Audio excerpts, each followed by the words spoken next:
साथियों नमस्कार। साथियों, पाकिस्तान में दहशत का माहौल है, फेक न्यूज का माहौल है और सबसे ज्यादा दहशत समा गई है मौलाना मसूद अजहर के जहन में। आज पूरे दिन क्या क्या हुआ आपको काफी हद तक पता चल गया होगा, हम समराइज कर लेते हैं। और हाँ, अभी पिक्चर बाकी है, आप ध्यान रखिए इस बात को। कुछ लोग आए थे पहलगाम में, ये बोल करके गए थे कि जाकर के मोदी से कह देना, तो उनको आज पता चल गया होगा कि मोदी ने सुन लिया। और एक चीज और मोदी के बारे में जानते होंगे कि मोदी ने इन लोगों के पूरा बोरिया बिस्तर बांधने का इंतजाम कर रखा है। उस दिन मोदी ने कहा था टेररिस्टों को, इनको पनाह देने वालों को और इनके बैकर्स को, सबको बर्बाद करेंगे। पहला। दूसरा, जैसा ये सरप्राइज था पाकिस्तान के लिए, ऐसा ही वो भी सरप्राइज होगा। और तीसरा ये कि भारत कुछ बड़ा सोच रहा है। आप ये मान के चलिए, जो लोग, अच्छा कई लोग क्या होता है, हमने ये देखा है कि बहुत छोटा सोचते हैं, या तो कहें कि उनको जो चीज सुचवाई गई है आज तक, भाई इससे पहले उन्होंने जो शासन देखे हैं सरकारों के, उन शासनों में यही होता था।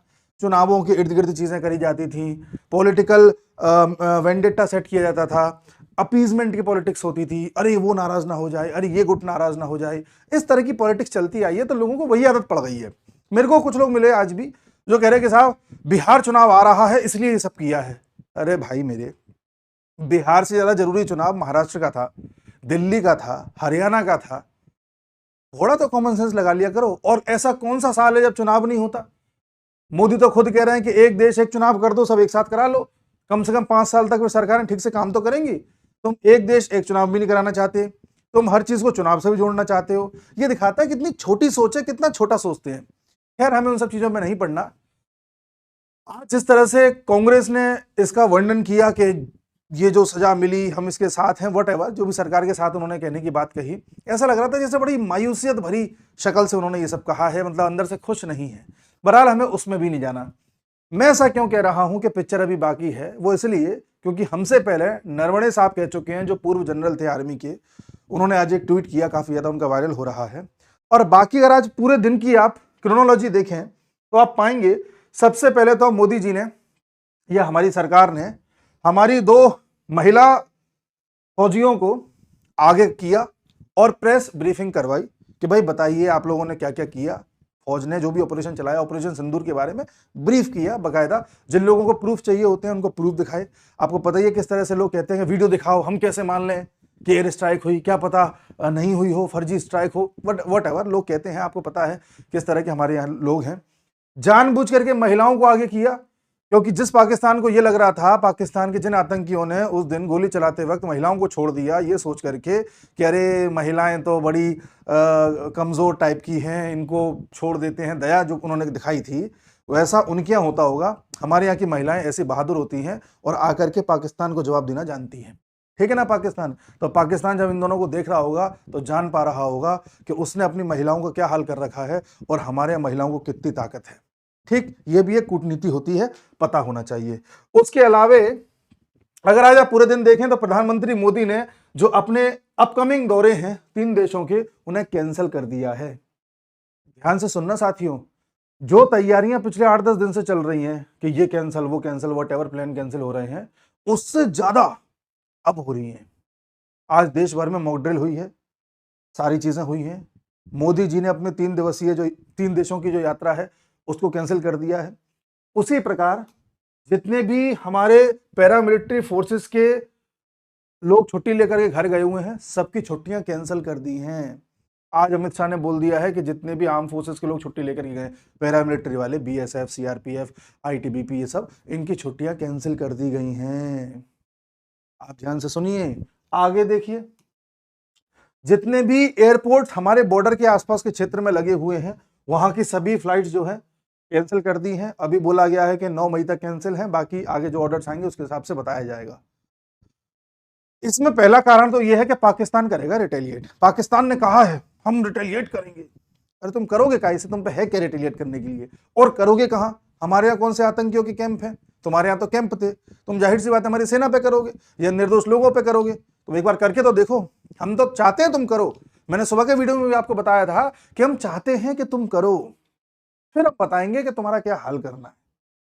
अच्छा, इनके हाल से याद आया, एक चीज और बता दूं मैं, तो ये तो वो चीजें हैं जो सरकार ने स्टेप उठाए कि ये बंद वो सारी चीजें। इसके अलावा एक चीज जिस पर शायद उतनी चर्चा नहीं हो रही, बट वो चीज बड़ी स्ट्रेटेजिक है।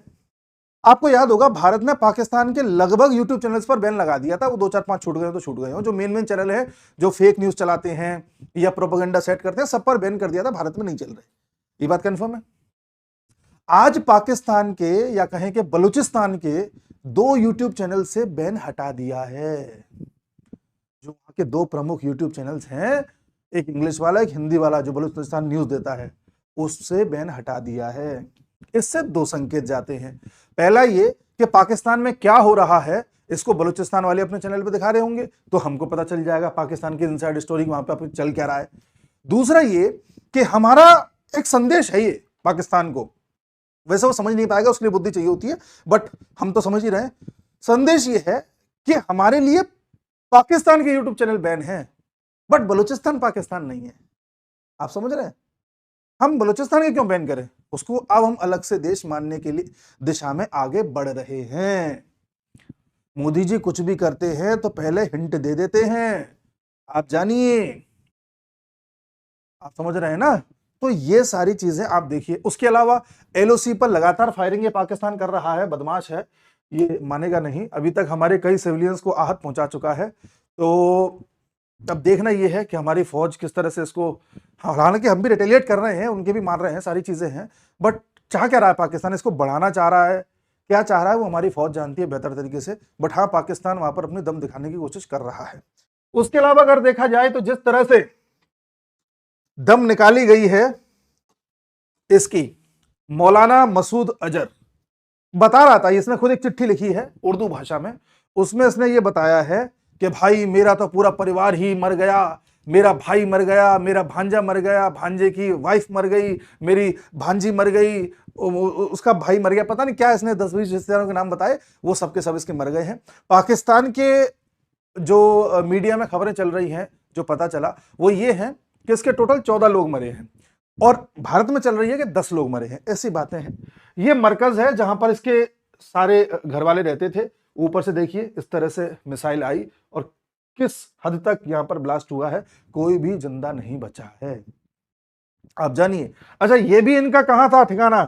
ये भी ठिकाना वहीं था जहां पर भावलपुर में हमने 100 किलोमीटर अंदर जाकर के मिसाइल दागी है। सोचिए, पंजाब प्रांत में बिल्कुल 100 किलोमीटर दूर बॉर्डर से, वहां पर ये रह रहा है या इसका परिवार रह रहा है। ये वही सेंटर है जहां पर बड़े बड़े आतंकियों को एक तरीके से ट्रेन करता है ये। इसके कई सारे बताए जा रहे थे, वहां पर स्टूडेंट्स भी थे, इसके जो भांजे हैं वो भी इसके स्टूडेंट्स थे, ऐसा ये खुद बोल रहा था। तो मौलाना मसूद अजहर है, इसको वहां पे कई लोग सम्मान की निगाहों से देखते हैं, मौलाना साहब कहते हैं, कोई मसूद अजहर साहब कहता है। और इसके जो परिवारजन मरे हैं अभी, उसमें जो इनका जनाजा निकला था, उस जनाजे में कई लोग शामिल हुए हैं, और बताया गया है कि पाकिस्तान की पुलिस भी उस जनाजे में शामिल हुई है, आईएसआई के लोग भी जनाजे में शामिल हुए हैं। अब भारत इन फोटोज को, जो ये फोटोज हैं इनके जनाजे की, इन फोटोज को यूज करेगा एज अ प्रूफ कि देखो, जिन लोगों को ये लगता है कि पाकिस्तानी फौज या आईएसआईएस वहां के टेररिस्ट लोगों से नहीं मिली हुई है, वो लोग इन फोटोज को देख लो।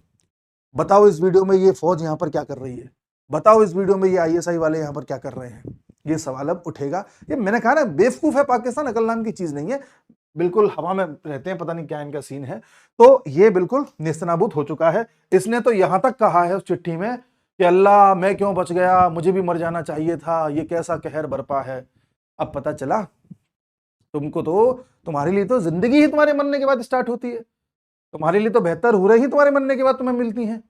अब तुम काहे परेशान हो रहे हो? तुम्हें तो खुश होना चाहिए कि तुम्हारे उन परिवारजनों को अब नई जिंदगी मिल गई। दूसरों के लोगों को मार देना, दूसरों के लोगों पे बम बरसा देना तुमको बड़ा आसान लगता है, ब्रेन वॉश कर देते हो तुम। अब कैसा लग रहा है? यही मसूद अजहर है साथियों। सन 2000 का अटैक, 2001 का पार्लियामेंट अटैक, जम्मू कश्मीर की असेंबली में एक आदमी ने सुसाइड बॉम्बर था, उसने ठोक लिया अपने आप को। उसके बाद जो 26/11 हुआ, उसका मास्टरमाइंड, पुलवामा, उसमें भी इसका हाथ था, उरी, उसमें इसका हाथ था, पठानकोट, उसमें इसका हाथ था, हर जगह तो ये इन्वॉल्व है। पहले हमने इसको पकड़ भी लिया था, पर एक बार याद होगा आपको, IC-814 हमारी जो फ्लाइट है उसको हाईजैक कर लिया था, कांधार वाली। तो उसमें जो वहाँ के हाईजैकर्स थे, उन्होंने हमसे शर्त रखी थी कि इस जैसे जो आतंकी हमने गिरफ्तार कर रखे हैं उन सबको हम छोड़ दें। अजीत डोभाल साहब बार्गेनिंग कर करके इतना नीचे ले आए थे कि उन्होंने कहा था कि ठीक है 3 आतंकी छोड़ दो। तो जो 3 आतंकी हमें मजबूरी में छोड़ने पड़े थे उनमें से ये एक सुअर भी था। तो तब से ये तबाह कर रहा है सारी चीजों को, और बचना ये भी नहीं है। आप लिख के ले लीजिए, मैंने क्या कहा, मोदी के वर्ड्स को आप यकीन मानिए, वो चीज होती है, चाहे आज हो, चाहे कल हो, चाहे 6 महीने बाद हो, 2 साल बाद हो, 4 साल बाद हो, होगी, सब सफाया हो जाएगा। और राजनाथ सिंह ने भी क्या कहा, जो आप चाहते हैं वैसा ही होगा। हम चाहते थे ठीक है पाकिस्तान को ठोक दो, पर आप भी जानते हैं, हम भी जानते हैं कि हम इतना कम नहीं चाहते थे। हमें तो तभी मजा आएगा जब पाकिस्तान के टुकड़े हो जाएंगे, या पीओ के अंदर आ जाएगा हमारे पास, या बलूचिस्तान अलग हो जाएगा। वी वांट के ऐसा दर्द मिले कि फिर कभी उठ ना पाए। तो अभी पिक्चर बाकी है, इस बात को मानिए। वहीं मैंने आपसे यह भी कहा था, अब याद कीजिए पिछले वीडियोस में, कि इस पूरे घटनाक्रम में आपको यह पता चलेगा कौन आपका है, कौन पराया है। देखिए, ये जो हमने ऑपरेशन चलाया सिंदूर, हमारी आर्मी ने जो चलाया, इसके बाद पाकिस्तान के समर्थन में 2 देश खुल करके आए, एक अजरबैजान, दूसरा टर्की। ये खुल करके कि हम पाकिस्तान के साथ खड़े हैं, ऐसा इन्होंने कहा है।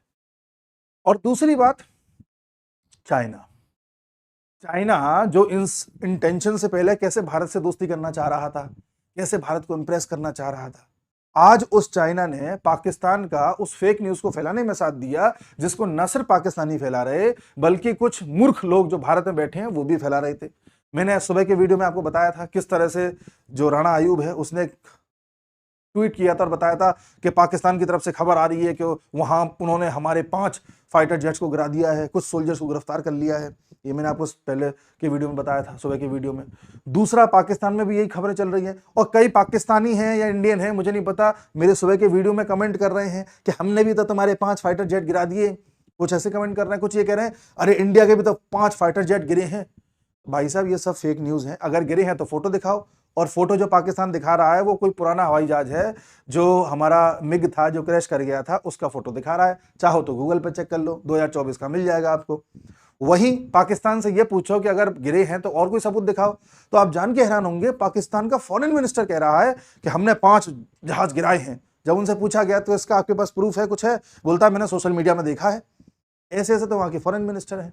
वहां का डिफेंस मिनिस्टर कुछ और कह रहा है। वहां का डिफेंस मिनिस्टर कह रहा है, वही ख्वाजा आसिफ, उसका कहना यह है कि हाँ, हम चाहते हैं कि चीज़ें अब आगे ना बढ़ें, हम चाहते हैं कि भारत वहीं पर थम जाए, हम नहीं चाहते कि बात और ज़्यादा बिगड़े, हम भारत के साथ सुलह करना चाहते हैं। इस तरह की वो बातें कर रहा है। उसका तो कुछ नहीं पता, वो सुबह कहता है कि हम सुलह करना चाहते हैं, शाम को कहता है हम भारत को बर्बाद कर देंगे। तो शाम को थोड़ा सा लगा के होता है ना, दो आप समझ रहे हैं, तो उनका ऐसा रहता है। तो ये सारी चीज़ें उनकी चल रही हैं। और किस तरह से, देखिए, चाइना का ग्लोबल टाइम्स अखबार है जो उनका सरकारी आउटलेट बताया जाता है, सरकार का मुख्य पत्र बताया जाता है, उसने पाकिस्तान की उसी फेक न्यूज को फैलाया जो मैं भी आपको बता रहा था कि 5 हमारे फाइटर जेट्स गिरा दिए गए हैं। इस तरह की इनकी चलती हैं बातें, ठीक है। देखो, इंडियन जेट्स को गिराया गया और पुरानी फोटो दिखा तो कितने फेक न्यूज वाले हैं, और वेरीफाइड अकाउंट, ऐसा नहीं कि चलते फिरते, वेरीफाइड अकाउंट्स इन चीजों को फैला रहे हैं। तो हमने तो खैर इसको खंडन कर दिया, इसका हमने चाइना को भी बोल दिया कि ऐसा है, हटाओ इसे, ठीक है ना। तो ये सारी चीजें साथियों भी हो रही हैं, बट हमें अभी इससे मतलब नहीं है। हमें मतलब इस बात से है कि अगला स्टेप, अगला सरप्राइज क्या होगा। पहली बात तो ये है कि पाकिस्तान को भी अपनी जनता को जवाब देना है कि उसने क्या किया, तो वो देगा, रिटेलिएट करेगा पाकिस्तान। कब करेगा नहीं पता, आज करे, कल करे, परसों करे, हम तो कह रहे हैं करे। आ बेटा, एक बार तू कर दे, बस किसी एक आर्मी कैंप पर तू रिटेलिएशन कर दे, फिर हमें एक वजह मिल जाएगी दुनिया को कहने की कि देखो, हमने अपने प्रेस ब्रीफ में बोला कि सिर्फ आतंकी ठिकानों को हमने निशाना बनाया, एक भी सिविलियन कैजुअलिटी हमने नहीं की, 1 इंच भी इधर उधर फोड़फाड़ हमने नहीं करी। तो पाकिस्तान ने हमारी आर्मी पर हमला क्यों किया, और आर्मी पर हमला करने का मतलब हम ये समझेंगे कि एक्ट ऑफ वॉर है, और अब तुमने हमारी आर्मी को छेड़ दिया है, शुरुआत तुमने कर दी है, खत्म हम करेंगे। और खत्म तुम्हारा सिर्फ अब विभाजन ही होना है, ये तुम लिख करके ले लो।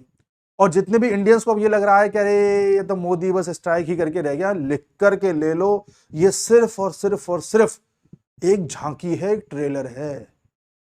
मैं आपसे फिर कह रहा हूं, 100 देशों से बात करी है, मॉक ड्रिल चल रही है, एक्सरसाइजेज चल रही हैं आर्मी, नेवी, एयरफोर्स की, सभी की छुट्टी कैंसिल कर दी है, मोदी के दौरे रद्द हो चुके हैं, सभी एयरपोर्ट्स बंद कर दिए गए हैं बॉर्डर वाले, उससे सटे राज्यों के भी। सभी राज्यों के सीएम से आज अमित शाह ने बात करी है वर्चुअल, राजनाथ सिंह ने भी ब्रीफ किया है सबको। तो ये सिर्फ एक एयर स्ट्राइक के लिए नहीं चल रहा है कार्यक्रम, कार्यक्रम लंबा है साथियों, मानिए बात को। और भारत जब इतना ज्यादा प्रिकॉशनरी है तो इसका मतलब भारत के पास इंटेलिजेंस है कि पाकिस्तान में अंदर ही अंदर ये है कि हमको रिटेलिएट करना है। क्या जवाब देगा पाकिस्तान बताइए। आसिम मुनीर बड़ी बड़ी बातें करता है, वहां पर दिक्कत क्या है मैं आपको बताता हूं। जैसे आप में से अगर किसी को ये डाउट हो कि ये ऐसा हो क्यों रहा है, तो पाकिस्तान में जो मेन पावर है वो आर्मी चीफ के पास है। अब आर्मी चीफ ने जब 1960s के दौर में मेन पावर अपने पास ली थी प्रधानमंत्री से और राष्ट्रपति से, ये कहा था कि आप मुख्य पावर मुझे दे दीजिए क्योंकि इंडिया के साथ हमारी लड़ाई होती है और हम हार जाते हैं, इसलिए जरूरी है कि आर्मी के पास पावर रहे तो हम देश को बचा के रखेंगे इंडिया से, ऐसा इनका कहना था। अब इन्होंने ले तो ली, कभी ना कभी वापस भी करनी पड़ेगी। तो जब जब इन्हें लगता है कि पावर जाने वाली है या शक्तिहीन होने वाले हैं, तब तब ये भारत से युद्ध कर लेते हैं। 1971 में भारत से नहीं किया तो हाँ, स्थिति ऐसी थी कि इनको लगा कि युद्ध करने में जो है हमारी वाहवाही हो जाएगी, तो उसमें ये जो और ज्यादा नुकसान इन्होंने करा लिया। उसके बाद इन्होंने फिर ऐसे ही, ये मतलब अपने देश में ऐसा माहौल बना के रखते हैं ताकि हमेशा पब्लिक डरी रहे और पब्लिक को ये महसूस होता रहे कि भाई आर्मी के पास ही ताकत रहने दो, तभी मुल्क सुरक्षित है। अगर वहां की पब्लिक को ये पता चल गया कि हमारी आर्मी ही मुल्क को सुरक्षित नहीं कर पा रही, भारत इन्हें आकर के पीट के चला गया, इन्हें पता भी नहीं चला, ये तो सोते ही रह गए, तो उनके मुल्क में ही सिविल वॉर हो जाएगा या कहें कि तख्ता पलट हो जाएगा। इसलिए आसिम मुनीर जो कि अभी रिटायर होने वाला है कुछ महीने बाद, उसे अपना कार्यकाल आगे बढ़ाना है, उस बढ़ाने के लिए उसे वजह चाहिए, इसलिए जानबूझ के वो चाहता है वॉर जैसा कुछ हो। बट उसे अब ये भी पता चल गया है कि भारत ने जो प्रिसाइज अटैक कल किया है बिल्कुल वहीं जाके निशाना लगा है, तो उसे ये भी पता है कि युद्ध में 24 घंटे में भारत को पटक नहीं दे देगा। अब वो फंस गया है, करे तो करे क्या। भारत को मारेगा तो भारत फपेड़ के रख देगा, और नहीं मारता तो उसकी जनता उसे मारेगी, सिविल वॉर हो जाएगा। तो वहां पर आर्मी को अपनी गद्दी बचाए रखने के लिए बार बार पाकिस्तानियों को यह डर दिखाना पड़ता है कि भारत हम पे अटैक कर देगा, भारत हम पे अटैक कर देगा। और झूठे ये शुरुआत से हैं, फेक नैरेटिव शुरुआत से चला रहे हैं। अपने बच्चों को ये पढ़ाते हैं कि 1965 में भारत हार गया था, 1947 में भारत हार गया था, 1999 में भारत हार गया था। 71 वाली हार ये बता नहीं पाते क्योंकि उसमें बांग्लादेश के टुकड़े हुए थे, वो इनसे छुपता नहीं है। और उसकी फोटोज बाकायदा अवेलेबल हैं कि कैसे इन्होंने सरेंडर साइन किया था, सारी चीजें हैं। झूठ ये बड़े स्तर पर बोलते आए हैं। पहले इंटरनेट नहीं था तो उनका झूठ चल जाता था। अब जो थोड़े बहुत पढ़े लिखे पाकिस्तानी लोग हैं वो समझ गए कि हमें किस तरह से बेवकूफ बनाया गया है। तो वहां पर सिविल वॉर होने की, सिविल अनरेस्ट होने के बहुत बड़े चांसेस हैं। तो अभी पाकिस्तान में धीरे धीरे धीरे धीरे धीमी आंच पे खाना पकता है ना, ऐसे देखिए, आप मजा लीजिए। अब ये मामला लंबा चलेगा, ठीक है ना।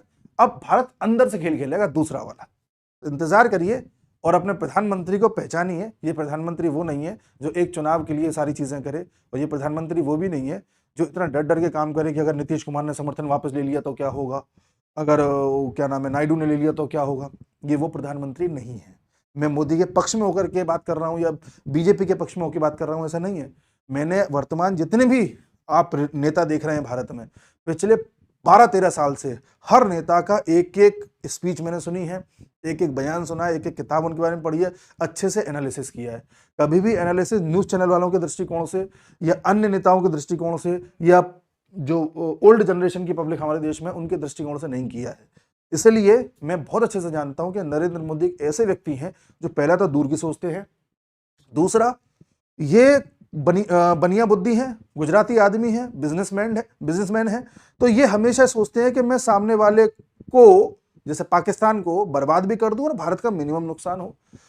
अगली बात यह है कि कोई भी काम करते हैं तो पहले हिंट दे देते हैं, लोग पकड़ पाए ना पकड़े वो अलग बात है। और कभी भी छोटे गेन के लिए बवाल नहीं करते। केजरीवाल जैसे हटाने के लिए मोदी जी जब चाहते केजरीवाल को शक्तिहीन कर सकते थे, आप भी जानते हैं, हम भी जानते हैं। एक अध्यादेश पारित कर दिया या एक बिल पारित कर दिया कि दिल्ली में अब कोई असेंबली नहीं होगी, पूरी तरह से यूटी बन गया, क्या कर लेता कोई।